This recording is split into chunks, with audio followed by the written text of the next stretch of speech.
pelanggaran privasi dengan cara memaksa. Menurut saya pelecehan seksual itu memaksa korban untuk memenuhi hasrat pelaku. Merusak mental dan masa depan korban. Menurut aku, pelecehan seksual itu sebuah tindakan yang mungkin kurang enak atau kurang etis ya dilakukan kepada orang lain. Kayak sesuatu yang bersentuhan tanpa izin atau gimana, panggilan-panggilan gitu. Menurut aku pelecehan seksual itu suatu tindakan kejahatan yang menyerang seksualitas seseorang kayak fisik, gender, dan lain-lain. Oke, kalau pelecehan seksual itu sendiri, sepemahaman saya ya, sejauh pemahaman saya, tindakan atau apa ya, bentuk perilaku yang tidak diinginkan ya, atau bentuk seksual yang tidak diinginkan dari salah satu pihak atau kita sebut korban lah ibaratnya gitu, baik tindakan fisik maupun juga verbal. Halo semuanya, selamat datang di Psikologi Bersuara. Kembali lagi sama aku Aida Zuliana Nabila yang akan menemani kalian di episode kita kali ini. Nah, episode sebelumnya kita sudah membahas mengenai pengenalan terhadap diri kita sendiri. Bagaimana kita mengenali, memahami, hingga step di mana kita mencintai diri sendiri. Episode sebelumnya saya sudah ditemenin dengan salah satu dosen di Universitas 17 Agustus Surabaya. Kali ini kita bakal ngebahas tentang kasus-kasus yang benar-benar marak banget di berbagai platform media sosial, entah itu di Twitter, Instagram, terus di TikTok, itu benar-benar marak banget. Tentu aja aku ngebahas sendirian, aku ditemenin sama salah satu, beliau ini pendiri atau perintis salah satu komunitas anti pelecehan seksual yang melindungi korban-korbannya juga. Tapi sebelum itu, saya mewakili panitia Psikologi Bersuara mengucapkan terima kasih kepada AR Generasi Unggul yang memberikan support terhadap acara ini hingga berjalan dengan lancar. Kini telah hadir AR Generasi Unggul sebagai solusi peningkatan kompetensi Anda dengan berbagai macam pilihan program pelatihan dan sertifikasi yang akan sangat mendukung karir Anda. Hal ini selaras dengan Kemenaker nomor 115 tahun 2022 tentang pemberlakuan wajib sertifikasi kompetensi kerja bagi tenaga kerja bidang sumber daya manusia. Tentunya hal ini sangat akan membantu untuk menunjang karir teman-teman sekalian, dan of course pastinya harganya terjangkau, kualitas mentornya juga sangat amat kompeten. Lalu kenapa sih harus sertifikasi BNSP di AR Generasi Unggul gitu? Yang pertama, AR Generasi Unggul itu memiliki rekor 100% kompeten. Lalu yang kedua, diakui juga oleh LSM MSDM Universal sebagai TUK terbaik tahun 2022. Yang ketiga, banyak alumni yang keterima kerja serta pelatihan dan sertifikasi BNSP. Yang keempat, ada testimoni yang positif dari alumni. Yang kelima, para trainer dan mentor merupakan praktisi HRD di bidangnya masing-masing. Dan yang keenam, program sertifikasi BNSP HRD-nya itu terlengkap. Jadi informasi ini mungkin teman-teman yang merasa tertarik bisa lebih kepoin lagi sosial medianya di IG official @AR-Generasi-Unggul. Atau menghubungi nomor yang tertera dalam caption video kita kali ini. Jadi buruan daftarkan diri Anda sekarang. AR Generasi Unggul, solusi tepat untuk peningkatan kompetensi Anda. Nah, tanpa basa-basi lagi, langsung kita sapa aja ya Kak Alennya. Halo Kak Alen. Halo. Selamat datang kembali di Psikologi Bersuara. Terima kasih. Ya, Kak Alen ini sudah menjadi tamu kita di episode pertama ya, Psikovelas, yang membahas mengenai self-diagnose nih. Betul. Kita sudah lumayan lama ya nggak ketemunya ya Kak Mulai ya? akrab kita. Oh, mulai akrab. Sudah bisa memahami satu sama lain agaknya. Sepertinya. Seperti yang saya sudah sebutkan tadi, Kak Alen kan merintis ya, merintis komunitas anti kekerasan pelecehan seksual yang dinamakan #menolak_bungkam1000. Ya, yang official dari Desember 2022 kemarin. Boleh disebutkan nggak, diceritakan ini Kak, bagaimana mulai merintisnya, terus kenapa Kak Alen mau merintis komunitas ini? Oke. Komunitas ini memang official keluar namanya #menolak_bungkam1000 di bulan Desember lalu. Cuman gerakan ini sudah mulai berjalan di 2-3 tahunan ke belakang. Awal mula saya merintis gerakan ini, saya terinspirasi oleh salah satu klien pertama saya. Klien pertama saya yang mengalami pelecehan seksual, saya terinspirasi dengan kasusnya, saya terinspirasi dengan kisahnya. Disitulah saya mulai tergerak untuk membuat sebuah gerakan untuk menolak, mencegah, dan juga membantu para penyintas pelecehan seksual untuk bisa bangkit kembali. Oh, jadi memang ini sudah dari kapan Kak membuat sebelum benar-benar official itu sudah berjalan berapa lama? Antara 2-3 tahunan. Boleh disebutkan mungkin beberapa klien yang sudah ditangani oleh Kak Alif? Oh ya, ada beberapa klien sudah pernah saya tangani. Kami juga memberikan konseling gratis untuk membantu para penyintas ini juga bisa pulih dengan kondisinya, bisa lebih aware dengan kondisinya, bisa menerima apa yang sudah dialaminya. Dengan mungkin jumlah ya ada beberapa ya mungkin ya, yang mungkin saya nggak bisa sebutkan jumlahnya, apalagi data dirinya karena itu juga termasuk karena kode etik juga. Ya. Ini Kak, apa namanya yang boleh jadi anggota komunitasnya ini siapa aja? Oke. Yang boleh join di komunitas #menolak Bungkam 1000 ini siapapun yang jelas memiliki komitmen terhadap penolakan pelecehan seksual dan juga kekerasan seksual. Oke. Untuk informasinya kita bisa dapetin info dari mana ya Kak? Oke, informasi sementara ini bisa menghubungi saya lewat di nomor WA saya 082 33 55 43 kali 80. Jadi teman-teman yang ingin gabung komunitasnya Bisa feel free banget ya Kak ya, terbuka sekali Pasti. untuk siapa saja, dari mana saja juga. Oke, masuk ke pertanyaan ini Kak, pertanyaan inti. Orang-orang tuh masih bingung, gimana sih cara membedakan antara pelecehan dan kekerasan seksual? Apakah ada perbedaan tersendiri atau sebenarnya itu sama? Boleh dijelaskan? Jadi gini, kita akan membahas dasarnya terlebih dahulu. Apa sih itu pelecehan seksual? Pelecehan seksual itu ada segala perbuatan yang menyerang, menghina ke arah seksual. Baik itu serangan berupa fisik, verbal, non-verbal, maupun serangan psikis yang ke arah seksual. Kemudian kalau ditanya apa sih bedanya pelecehan sama kekerasan? Kalau kita ambil dari akar katanya, pelecehan yaitu adalah hal-hal yang berusaha untuk menghina, berusaha untuk merendahkan orang lain secara seksual. Sementara kalau kekerasan seksual disertai dengan adanya kekerasan yang menyerang organ-organ maupun bagian-bagian seksual dari lawannya. Berarti secara garis besar mungkin kalau pelecehan itu sisi psikologis, kalau yang kekerasan itu lebih ke fisik. Gitu ya, Pak? Tapi yang pasti keduanya memberikan dampak secara psikologis. Baik-baik. Nah, bisa nggak sih dikategorikan yang benar-benar perilaku dalam kekerasan, mana yang kekerasan, mana yang pelecehan itu kategorinya itu seperti apa? Oke, kalau kita bicara kategorinya secara umum terkait pelecehan maupun kekerasan seksual, kita akan ambil dari dasar katanya, yaitu adalah sexual harassment. Sexual harassment itu mulai dari pelecehan dalam bentuk verbal, baik itu catcalling, bersiul ada perempuan lewat disiulin, hingga ke arah pemerkosaan atau hubungan suami istri dengan pemaksaan. Ini termasuk dalam sexual harassment. Oh gitu. Nah, teman-teman psikovelas, sebelum kita masuk ke pembahasan jauh lebih berat lagi, mungkin teman-teman psikovelas langsung aja ya kita kasih cuplikannya dengan segala hormat kepada penyintasnya. Check it out. Oke, selamat siang, Mbak. Selamat siang. Iya. Nah, gimana hari ini?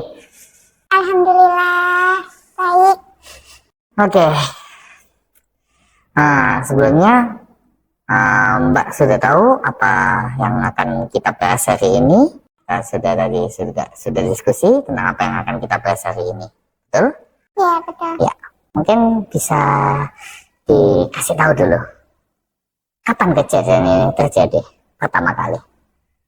Waktu saya kecil, waktu SD kelas 3, saya ingat tuh kelas 3, mas saya itu SMP kelas 7, saat itu ke rumah itu dalam keadaan sepi, orang tua saya keluar, saya lagi berdua sama mas saya yang kedua, nah saya itu dipaksa, itu saya diajak ke kamar, saya pikir itu ada apa gitu, kayak saya dikasih sesuatu gitu.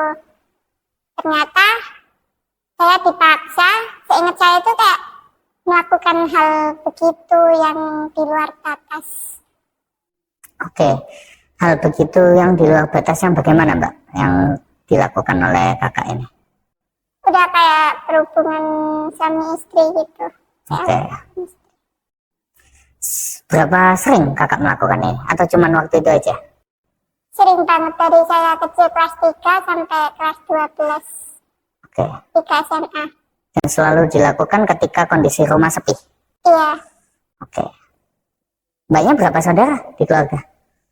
Saya 3 bersaudara, saya anak terakhir. Anak terakhir. Yang melakukan ini kakak yang Kedua. kedua. Ini tetap dilakukan ke Mbak terakhir kali sampai kapan? Seingatku kelas 12. Awal masuk kuliah udah enggak. Oke. Apakah setiap hal yang dilakukan, setiap yang dilakukan oleh kakak ini sama, selalu ke arah hubungan suami istri? Iya, sama. Apa yang Mbak rasakan ketika kakak melakukan itu? Kalau pas saya lagi berdua sama mas saya hanya bisa pasrah, karena nggak ada siapapun. Saya juga mau bilang ke orang tua juga kayak takut, nanti yang disalahin itu nanti saya gitu. Ya saya hanya bisa pasrah, tapi ya gitu. Saya takut gitu sampai ada trauma sampai sekarang. Oke. Trauma yang seperti apa yang Mbak rasakan sampai sekarang? Traumanya tuh sampai saya jujur nggak ingin nikah. Sampai deket sama cowok pun kayak takut gitu. Cuma saya belajar menghilangkan semua itu. Oke. Kalau saya tanya, bisa nggak Mbak kasih satu kalimat yang menggambarkan sosok kakak kedua ini? Yaitu apa ya, kasar, bisa dibilang jahat, terus pinter, ya pinter sampai saya tuh kayak kalau debat sampai sering debat karena pelajaran, karena ya saya akui dia pinter, tapi ya gitu. Aku sama masku itu nggak akur pas semenjak kuliah itu. Padahal dulunya itu akur banget, tapi semenjak kuliah udah nggak. Mungkin ya karena perdebatan itu. Oke. Kira-kira apa yang membuat Mbak tetap akur sama mas kedua ini meskipun mas kedua sudah melakukan hal yang ke arah hubungan suami istri dengan Mbak? Saya apa ya? Saya mencoba memaafkan dia gitu, karena dia ya masih saudara saya gitu. Saya ingin kayak mencoba saat itu ingin laporin polisi juga, kayak ini saudara saya, kayak apa ya, kayak kasihan gitu, ada rasa kasihan walaupun dia gak pernah ada kasihan sama aku gitu, gak ada rasa kayak tanggung jawab apa gitu. Oke, pernah menyampaikan kekesalan Mbak ini ke mas kedua akibat perlakuannya dia? Enggak. Oke, ketika Mbak mengalami kejadian itu, mas kedua melakukan itu sampai beberapa kali, di saat mengalami kejadian itu, apa yang Mbak rasakan? Takut. Ketakutan yang kayak gimana yang Mbak rasakan? Ya takut ya, namanya cewek kan ya, takut kayak harga dirinya tuh rendah gitu. Nah, takut saya tuh pas nikah nanti kayak berujung kayak suami saya, loh, kamu udah gak perawan gitu.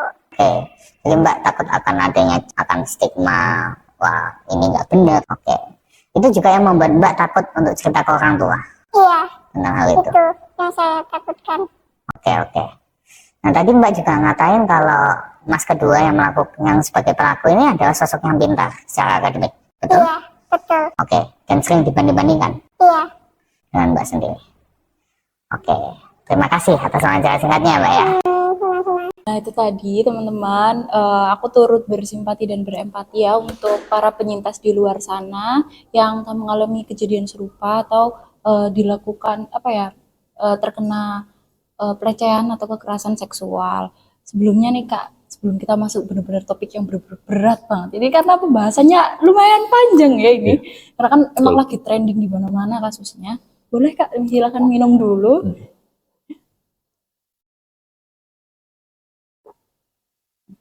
Ini untuk pemanasan ya, karena kita bakalan bahas lebih panjang. Oh pendinginan, oh ya bener-bener pendinginan ya, biar nggak terlalu menggebu-gebu nantinya. Baik, faktor seseorang yang mendorong dia untuk melakukan kekerasan seksual itu seperti apa sih Kak? Atau pelecehan gitu? Jadi gini, sebelum kita masuk ke faktor, apa sih faktor yang menyebabkan pelaku ini sampai melakukan tindak pelecehan? Kita akan bahas sedikit aja bagaimana sih urgensi pelecehan seksual di Indonesia ini. Berdasarkan data Kementerian Perlindungan Perempuan dan Anak, di tahun 2022 itu sudah ada sekitar 18.000 kasus pelecehan seksual. Itu yang terungkap. Pasti akan sangat banyak yang belum terungkap. Saya pribadi meyakini hal itu. Kemudian beberapa pengamat dan juga peneliti juga akhir-akhir ini sudah mengambil kesimpulan bahwa di tahun 2023 ini Indonesia sedang darurat pelecehan dan juga kekerasan seksual.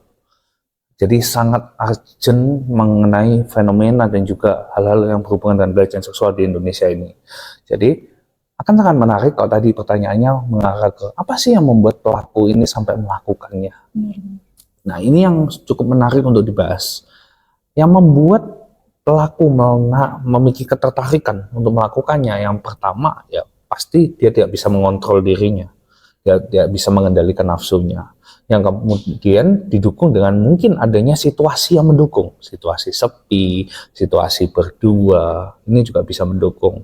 Tapi yang banyak sekali yang saya temui dari beberapa pelaku yang pernah saya temui, pelaku pelecehan seksual, rata-rata pelaku akan menggunakan sebuah topeng yang sangat khas ketika perbuatannya ini ketahuan, yaitu topengnya namanya khilaf. Mohon maaf, saya khilaf. Itu topeng yang selalu dipakai oleh setiap pelaku. Kata-kata template ya. Betul. Jadi seperti sudah ada template yang di benak, oh kau ketahuan tinggal ngomong khilaf. Yang disalahin godaan setan. Padahal dia yang nggak bisa mengendalikan dirinya sendiri. Tapi kalau di Indonesia sendiri itu pandangan masyarakat terhadap pelecehan sama kekerasan seksual kepada entah itu penyintasnya atau ke pelakunya itu kayak gimana?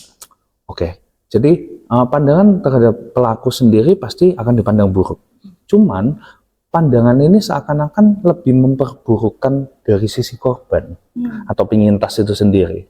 Karena gini, kalau kita berbicara tentang suatu tindak kejahatan, harusnya merasa malu adalah pelakunya, bukan korbannya, bukan penyintasnya. Semisal, ini gelas punya Aida, saya mencuri gelas itu. Harusnya yang merasa malu, yaitu saya, bukan Aida. Tapi yang terjadi di masyarakat, ini kebalikannya. Malah justru Aida yang malu, karena gelasnya dicuri. Karena kehilangan sesuatu. Betul, karena kehilangan sesuatu. Benar-benar. Stigma-stigma yang di masyarakat ini yang mungkin sudah membuat korban maupun penyintas ini semakin tersudutkan. Kayak gitu. Karena memang pola pikirnya masih belum berkembang ya Kak ya. Nah, gimana sama kasus yang ini agak sensitif ya teman-teman. Kasus akhir-akhir ini tuh banyak banget yang orang tua yang melecehkan anaknya. Itu menurut tanggapan Kak Aren sendiri gimana? Oke, memang cukup banyak ya. Jadi kalau dulu kita melihat pelaku pelecehan seksual itu mungkin bisa jadi preman, mungkin bisa jadi orang yang nggak dikenal. Tapi semakin ke sini, motif dan pelaku ataupun latar belakang pelaku pelecehan seksual ini semakin bervariatif. Dan rata-rata justru berasal dari lingkaran kecil sosial dari penyintas. Entah itu keluarga, lingkungan pertemanan, ini biasanya yang paling sering muncul. Kemudian, apakah tidak menutup kemungkinan di lingkungan keluarga ini terjadi? Entah itu saudara maupun orang tua. Seperti yang tadi di video yang kita lihat bareng-bareng sama Psikovelas, bahwa pelakunya adalah keluarga sendiri. Pelakunya adalah kakaknya sendiri. Apakah nggak menutup kemungkinan orang tua? Mungkin saja. Sudah banyak kasus-kasus yang beredar dan juga ter-up di media sosial, pelakunya adalah orang tua. Itu yang sudah ter-up. Pasti banyak yang belum ter-up. Mungkin karena ada beberapa orang tua yang berlindung di balik ini kan bentuk rasa kasih sayang kita kepada kamu. Kamu harus nerima dong, gini.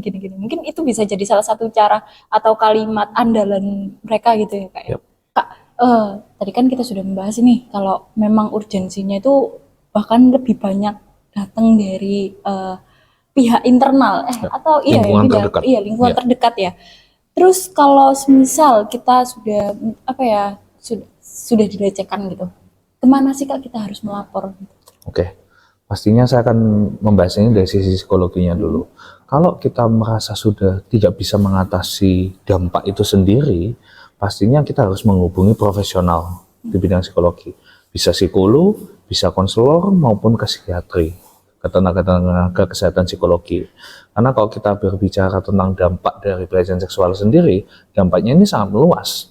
Mulai dari dampak ringan, mungkin bisa jadi merasa sedih, merasa tertekan, hingga ke percobaan bunuh diri bahkan. Ada beberapa penelitian yang membuktikan dampaknya sampai ke arah sana. Memang dampaknya emang lebih besar ya, Kak? Karena penyintas itu atau korbannya itu justru lebih kayak tidak bisa lebih merasa bebas dari sebelumnya, karena merasa kotor, merasa sudah hilang lah itunya Kak ya. Jadi terus misal bagaimana jika ada teman-teman di luar sana itu yang menjadi korban kekerasan seksual ingin melapor tapi belum ada banyak bukti? Oke, kalau kita berbicara tentang niat ingin melapor, jangankan ingin melapor entah itu ke pihak berwajib atau mungkin melapor ke tenaga profesional. Kadang banyak sekali klien-klien yang pernah saya tangani, rata-rata tidak berani menceritakan ini bahkan ke orang yang terdekat, bahkan ke keluarga. Tadi yang kita bahas sebelumnya, ada stigma yang tercap di masyarakat yang sudah tertanam kuat, sehingga itu seakan-akan menjadi tameng dan menutupi para penyintas ini untuk mau menceritakan, menguapkan apa yang mereka rasakan, apa yang mereka alami. Stigma-stigma ini pasti teman-teman sudah pada tahu.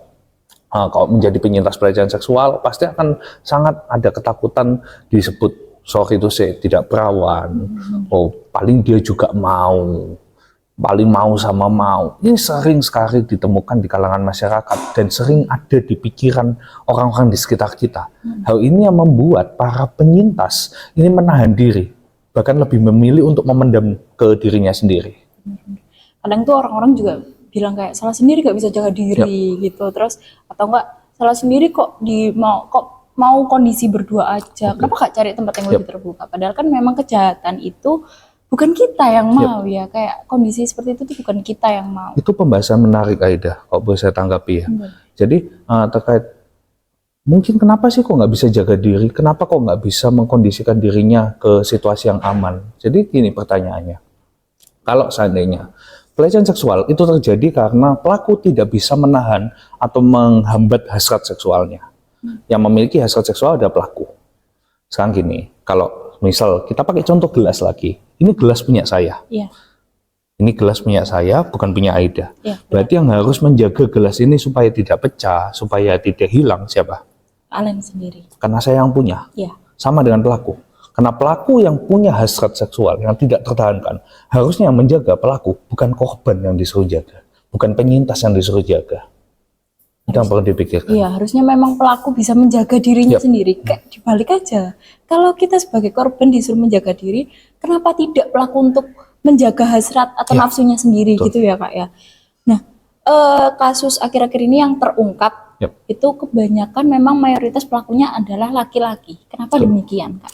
Oke, memang dari awal, dari zaman-zaman pada zaman dahulu itu, di awal-awal bermulanya kehidupan memang laki-laki menjadi mayoritas, menjadi pelaku. Mengapa kok bukan perempuan?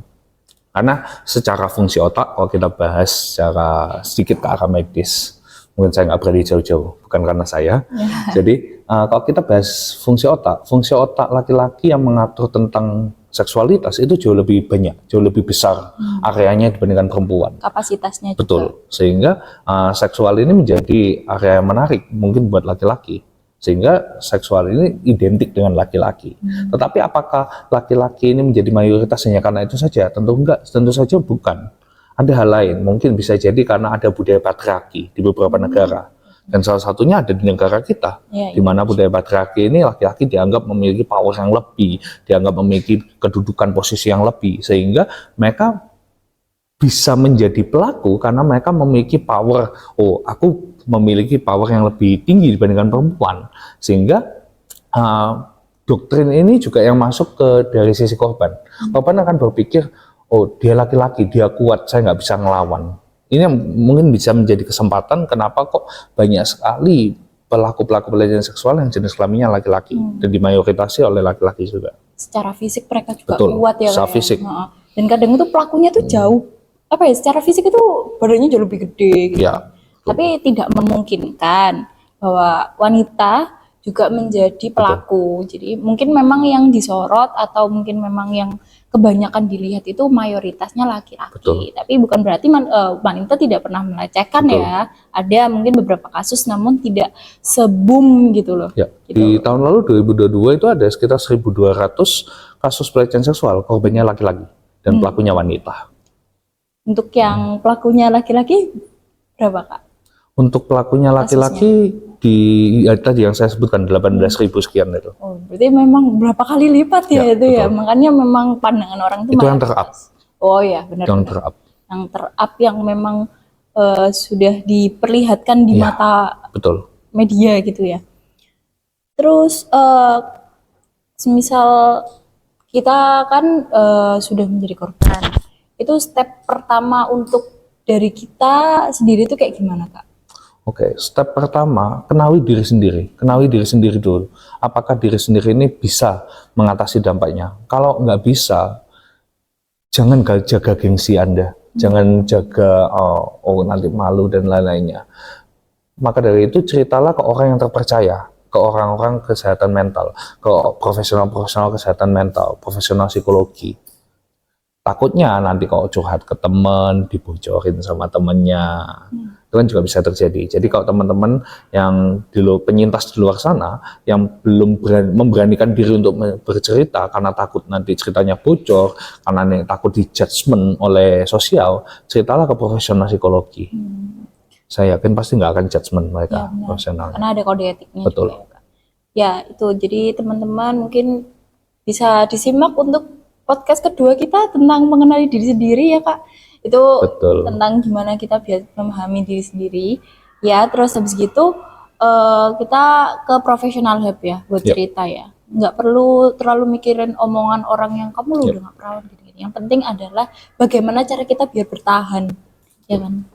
Terus kembali lagi Kak, di pelaku orang tua Yep. yang korban atau penyintasnya itu anak kecil. Tanggapan Kak Alen sendiri itu gimana? Mungkin dari penyembuhan terapinya anak kecil yang lebih susah atau membawakan faktor-faktor yang jauh lebih banyak gitu, gimana Kak? Oke, kalau kita membahas bagaimana kalau pelakunya itu ada orang tua sendiri, dampaknya pasti akan jauh lebih besar dibanding pelakunya orang lain. Yang perlu kita ketahui itu yang pertama adalah gini, orang tua harusnya menjadi sosok yang paling dipercaya anak. Harusnya menjadi tempat pulangnya anak, ya tempat berlindungnya anak. Tetapi ketika orang tua tidak bisa memberikan itu dan justru memberikan luka ke anak, pasti ini akan sangat mendalam dampaknya ke anak. Karena kita bisa melihat bahwa banyak sekali juga bermunculan ya kasus-kasus pelecehan seksual yang dilakukan oleh orang tua. Karena adanya kesempatan, biasanya juga ada dilakukan oleh orang tua tiri. Oh iya, benar-benar itu. Karena mungkin mereka secara emosional tidak memiliki ikatan emosional sehingga ya udah bukan anak saya kok. Orang lain ya betul, soalnya kayak. pelakunya kayak gitu. Jadi memang banyak sekali kasus-kasus pelecehan seksual yang terjadi di sekitar kita ini, pelakunya ada orang-orang dekatnya sendiri. Berarti gimana ya cara menanggapinya, kayak sebenarnya kita itu nggak salah ya Kak ya, Yep. yang jadi korban atau penyintasnya itu nggak salah, Betul. entah dia mungkin dari kecil atau memang yang sudah besar sekalipun sudah dewasa, itu sebenarnya nggak ada yang salah dari Ya, korbannya. dan nggak ada yang mau. Siapa yang mau coba? Siapa yang mau dilecehkan, Betul. ya kan? Nggak ada yang mau. Benar banget. Nah, kan seiring berjalannya dengan waktu, kita kan pasti lebih dekat sama sosial media nih, Ya. daripada mungkin kita berinteraksi. Ada mungkin banyak teman-teman psychophile di luar sana yang lebih banyak teman online-nya atau lebih banyak berseluncur di dunia media, di media sosial ya kan. Nggak jarang juga sih Kak ada kasus di mana kekerasan gender berbasis online. Nah itu jadi kayak pelecehannya dalam online, forum online, platform-platformnya di media sosial gitu. Nah apakah ini juga salah satu bentuk dari kekerasan atau pelecehan seksual?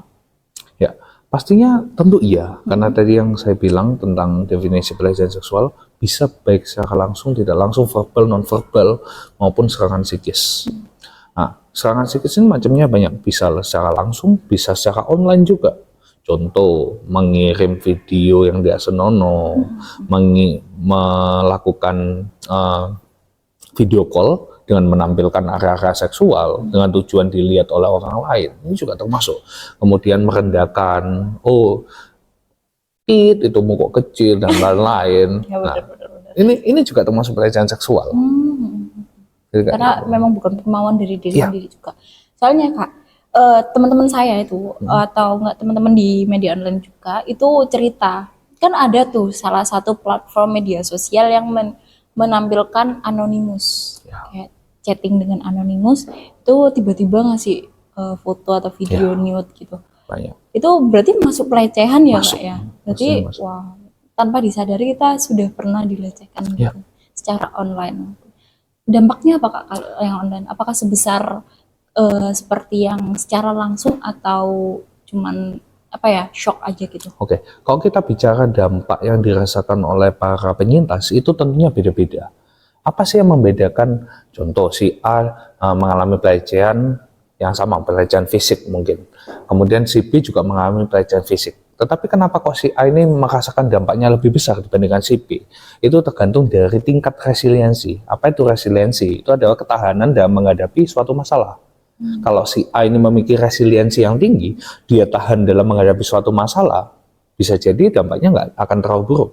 Dan sebaliknya, ketika si B ini resiliensinya rendah, bisa jadi dampaknya akan meluas kemana-mana. Jadi tergantung resiliensi diri masing-masing, tergantung resiliensi dari penyintasnya, bukan tergantung dari kejadian seberapa parah dia dilecehkan. Berarti dari ketahanan Betul. dalam menyelesaikan masalah dari Betul. penyintasnya sendiri ya Kak. Jadi, Ibaratnya kayak gini, kita ambil contoh yang simpel aja. Ada anak A, B, C. Si A ini mengalami putus cinta. Dia cuman ya udahlah jalan-jalan ke mall, stresnya hilang.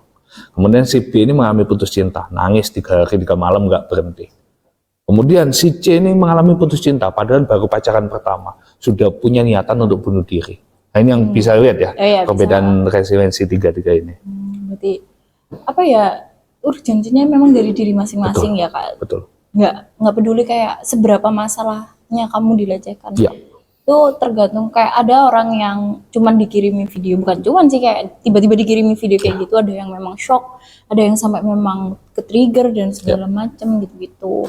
Nah, kita kan kalau sudah merasakan bahwasannya wah ada yang target saya nih, target untuk dalam konteks pelecehan seksual ya teman-teman, kekerasan seksual, ada nih orang yang kayak ngerasa wah target kita tuh targetnya gitu, arah matanya pelaku tuh sudah ke kita. Caranya kita, tindakan kita buat menghindar dari target itu kayak gimana Kak? Oke, tadi sebenarnya kata kuncinya udah pas. Apa sih yang perlu dilakukan kalau kita sudah merasakan ada orang yang menarget kita sebagai target perilaku untuk pemuas nafsunya? Nah, yang paling penting kita lakukan adalah menghindar. Kalau itu secara langsung, cari tempat yang ramai. Cari tempat yang ramai tapi aman. Jangan sampai ketika contoh kita sedang diikuti orang, kita malah larinya ke pasar yang tutup, banyak preman di sana. Jadi cari tempat ramai tapi yang aman. Contoh ke terminal, Mall? ke jalan raya, masuk ke mall. Lebih baik kalau masuk ke kantor polisi. Mungkin yang mengikuti sudah nggak akan mengikuti lagi. Kemudian juga bisa kita lakukan dengan cara kalau itu terjadi secara online, langsung blok orangnya. Jangan ditanggapi. Kalau teman-teman sudah sempat baca atau sempat download video-video yang dikirimi secara online yang berbau seksual, langsung blok orangnya. Itu juga bisa jadi cara untuk menghindarinya. Langsung diputus gitu Betul. ya Kak ya. Terus gini, untuk para penyintas atau korban di luar sana yang masih mikir bisa sembuh gak sih triggerku sama sesuatu hal gitu yang ngingetin dia sama peristiwa kejadian dia dilecehkan atau dilakukannya kekerasan seksual, itu bisa sembuh nggak sih seiring berjalannya waktu? Barusan yang Aida katakan tentang kadang penyintas memiliki gejala atau mengalami gejala, ingat kadang entah itu satu video yang seakan-akan berputar di kepalanya atau itu cuplikan tayangan kejadian yang dialaminya benar-benar, itu bisa jadi karena mereka mengalami satu gejala yang dinamakan gangguan PTSD. Nah, PTSD sendiri ini memang bisa ditangani secara psikologi. Kalau ditanya apakah bisa pulih, itu tergantung bagaimana kemauan si penyintas ini untuk pulih. Karena sekali lagi yang menentukan keberhasilan dari suatu intervensi psikologi itu bukan hanya psikolog, bukan hanya konselornya saja, tapi bagaimana kerjasama antara psikolog, konselor dengan penyintasnya. Memang harus ada kayak pusat utamanya tuh di penyintasnya gitu. Kamu mau, kamu bisa atau enggak untuk dilakukannya. Kalian sering ada pertanyaan. Saya lihat di media sosial atau memang teman-teman gitu loh, ada yang tanya, bisa nggak sih? Aku tuh punya trauma tentang kayak pelecehan, terus kekerasan seksual gitu. Aku trauma sama sesuatu yang bisa nge-trigger aku nih. Bisa nggak sih aku sembuh gitu? Oke. Jadi biasanya para penyintas ini mayoritas ya akan mengalami suatu gejala yang khas. Biasanya akan seakan-akan terputar kejadian pelecehan itu kembali di kepalanya, baik itu keputar waktu dia terbangun atau dalam kondisi mimpi. Ini biasanya keputar. Nah, itu merupakan salah satu gejala dari yang namanya PTSD, gangguan PTSD. Nah, gangguan PTSD sendiri ini bisa diselesaikan dengan cara menghubungi atau berkunjung ke prasarana kesehatan mental atau ke profesional kesehatan mental, di mana nanti dari pihak profesional kesehatan mental inilah yang akan menentukan intervensi apa yang cocok untuk mengatasi PTSD ini. Berarti memang mungkin bisa disembuhkan. Ya. Tapi ada nggak sih faktor pendukung lain gitu selain dari sarana yang diberikan gitu? Ya, faktor pendukung utamanya sebenarnya yaitu adalah kemauan dan juga motivasi dari penyintas untuk pulih dari kondisinya. Karena yang menentukan keberhasilan intervensi psikologi itu bukan psikolog dan konselor saja, tetapi merupakan kerjasama antara psikolog ataupun konselor dengan kliennya, yaitu dengan penyintas ini. Berarti memang kita harus bisa lebih kuat ya Kak ya. Betul. Buat memerangi rasa-rasa takut, rasa trauma gitu-gitu. Nah, karena banyaknya sampai 18.000 lebih itu tadi ya kasus ya. Untuk meminimalisir kasus-kasus ini kembali terjadi lagi itu apa Kak? Jadi sebenarnya kalau kita bicara kondisi di Indonesia ya, saya pernah baca satu survei yang menunjukkan bahwa dari 10 anak yang ditanyai tentang edukasi seks di masa kecil, anak-anak SD, itu hanya 2 anak yang tahu tentang sex education. Dari 10 ya? Dari 10, hanya 2 yang tahu. Kemudian dari 10 orang tua, itu hanya 4 yang mengajarkan tentang edukasi seks pada anak-anak kecil. Nah, dari 4 orang tua yang berhasil membuat anaknya paham tentang edukasi seks itu cuma 2. Nah, kalau kita bandingkan dengan jumlah rakyat Indonesia yang berjuta-juta ini juga perlu dilakukan. Jadi cara meminimalisirnya karena gini, seks di Indonesia ini masih dianggap tabu. Masih dianggap tabu, tapi di sisi lain juga dianggap biasa. Apa buktinya seks dianggap biasa? Banyak sekali pelecehan-pelecehan seksual yang justru dijadikan guyonan anak-anak. Contoh, kita pasti masih ingat guyonan kita zaman SD, yang mungkin kakinya dipegangi, kemudian kaki temannya masuk ke area kelamin temannya ini juga termasuk pelecehan seksual. Tapi ini dianggap biasa. Oh, mungkin hanya bercandaan anak kecil. Tapi kita perlu tahu, itu apakah berdampak atau tidak secara psikologi. Karena ini juga berkaitan dengan pelecehan seksual itu sendiri. Kemudian yang bisa dilakukan dengan cara meminimalisir yaitu adalah dari sisi keluarga. Sekali lagi, keluarga ini merupakan tempat pertama untuk anak-anak mendapatkan dukungan, mendapatkan motivasi, mendapatkan perlindungan. Nah, tempat belajar juga. Maka dari itu, buatlah kondisi keluarga ini senyaman mungkin bagi anak. Sehingga ketika anak mengalami sesuatu yang tidak diinginkan, dia akan terbuka ke keluarganya. Karena sekali lagi yang tadi saya bilang, banyak sekali penyintas-penyintas pelecehan seksual yang pernah saya bantu tangani, keluarganya justru nggak tahu. Padahal tindak pelecehannya ini sudah terjadi bertahun-tahun. Karena takut di-judgment oleh orang tuanya sendiri.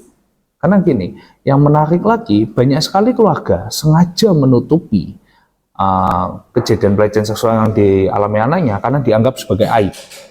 Dan untuk menjaga kehormatan keluarga. Pertanyaannya gini, ketika anak Anda sedang mengalami suatu luka dan anak Anda minta untuk menjadi tameng bagi satu keluarga, logis nggak itu? Itu yang perlu dipikirkan. Berarti emang dari kecil tuh memang harusnya itu support dari keluarga ya, Kak? Ya.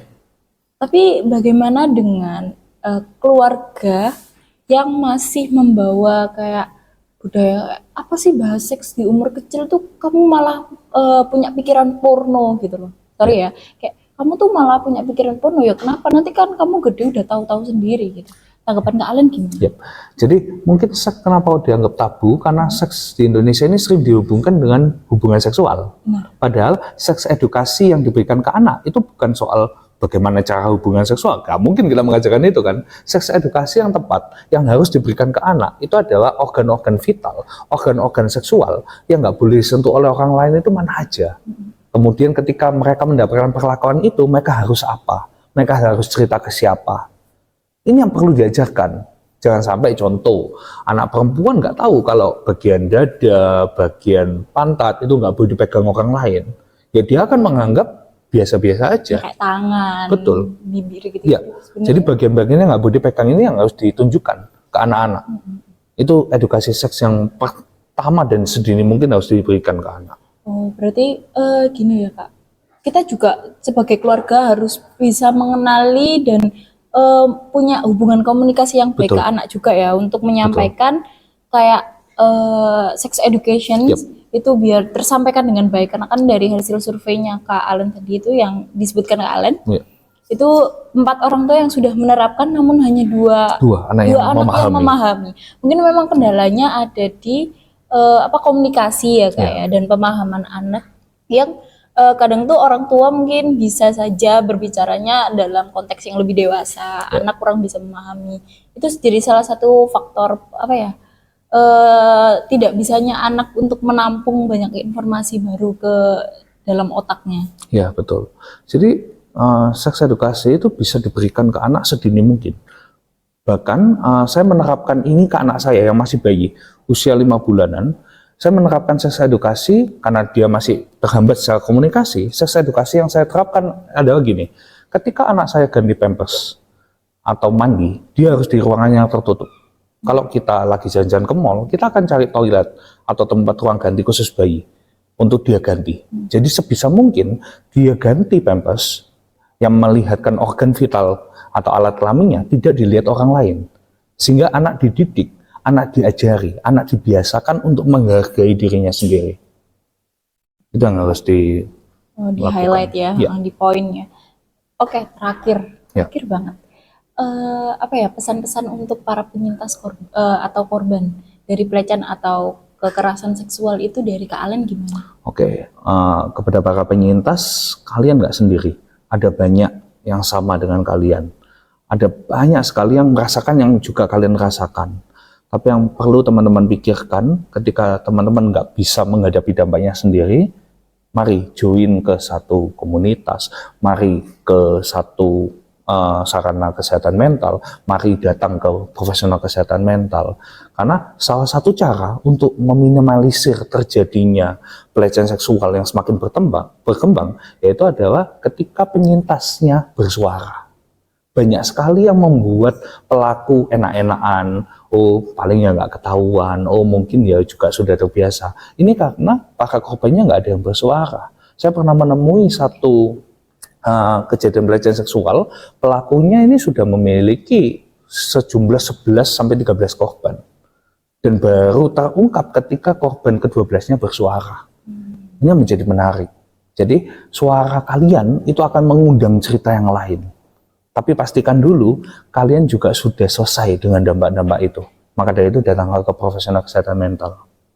Kita damai dulu, terus kita mencari tahu urgensinya, kita mencari teman ya Kak ya, untuk sama-sama melaporkan, bahkan harusnya memang pelaku itu harus dilaporkan ya Kak. Harusnya demikian. Harusnya, karena ada hukum dari hukum negara dan hukum sosial. Tapi semoga teman-teman di luar sana, penyintas atau korban dari pelecehan seksual lebih mulai mendamaikan dengan diri sendiri. Boleh banget datang ke psikolog atau ke psikiater, ya kan Kak, untuk sharing, untuk cerita itu sangat amat dibolehkan. Jangan merasa malu, jangan merasa kurang di diri kalian. Yang harusnya malu itu pelaku, bukan Ya, kalian. betul. Ingat, kalian nggak salah. Betul. Ingat, kalian nggak salah. Kalian punya teman, maksudnya kalian tuh punya suara. Ya. Kalian punya suara, kalian bisa speak up dimanapun itu. Kalian Ya. boleh speak up, bahkan di media sosial Betul. sekarang banyak loh yang Banyak sekali. mendukung anti kekerasan, bahkan pelecehan seksual, Ya. ya kan? Pembahasan hari ini berat banget ya Kak ya. Betul. Karena kita juga membawakan penyintas atau korban, kita mendengarkan apa ya, cerita yang memang sangat apa ya, sedih gitu loh dengarnya. Ternyata memang Betul. bahaya atau kejahatan seksual itu datang dari mana aja, gitu kan? Kita bisa berhati-hati, tapi yang jauh lebih bisa berhati-hati dan menjaga diri itu harusnya pelaku atau orang-orang yang memiliki pemikiran yang apa-apa seksual. Tolong dihentikan, tolong untuk lebih bisa saling menghargai satu sama lain, saling menghormati satu sama lain. Kalian ada kok, untuk para pelaku ya, ada waktu di masanya kalian akan mengalami atau bukan mengalami ya Kak ya, kayak melakukan kegiatan seksual.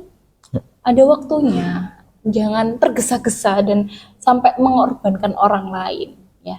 Itu dulu dari aku dan episode kali ini. Terima kasih Kak Alen. Terima kasih. Sudah menyempatkan waktunya sharing-sharing. Terus saya dapat info banyak banget loh ini tadi, kayak info baru. Terus teman-teman Psychovelas di luar sana mungkin sudah bisa kayak mulai mau speak up berkat obrolan kita kali Semoga ini. ya. Semoga sangat kalian tuh sangat ditunggu speak up-nya. Kita hancurkan bareng-bareng pelaku-pelaku kekerasan seksual.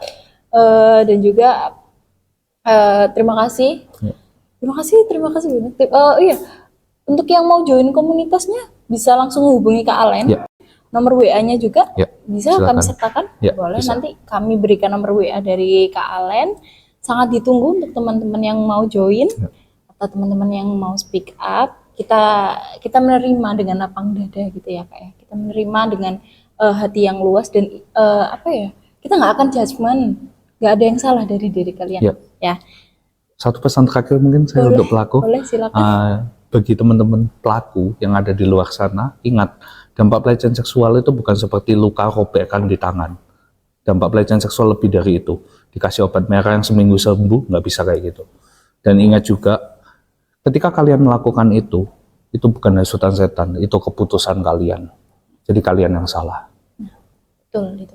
Kalau bisa, kalau misal memang sudah dirasa seperti pelaku yang merasa akan melakukan pelecehan seksual atau kekerasan seksual, segera datang ke psikolog.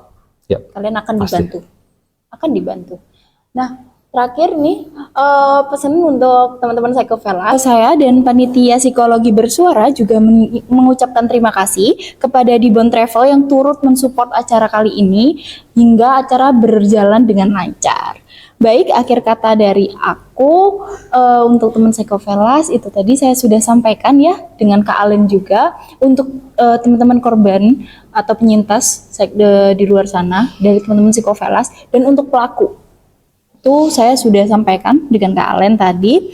Terima kasih sudah mendengarkan podcast di episode kali ini. Saya Aida Zuliana Nabila izin pamit undur diri. Selamat datang dan atau selamat tinggal. Atau see you on the next video ya enaknya. Enaknya gimana nih? Cuplikan selanjutnya. Cuplikan selanjutnya. Sesi selanjutnya. Dan selamat bertemu di episode selanjutnya. See you and I see you guys.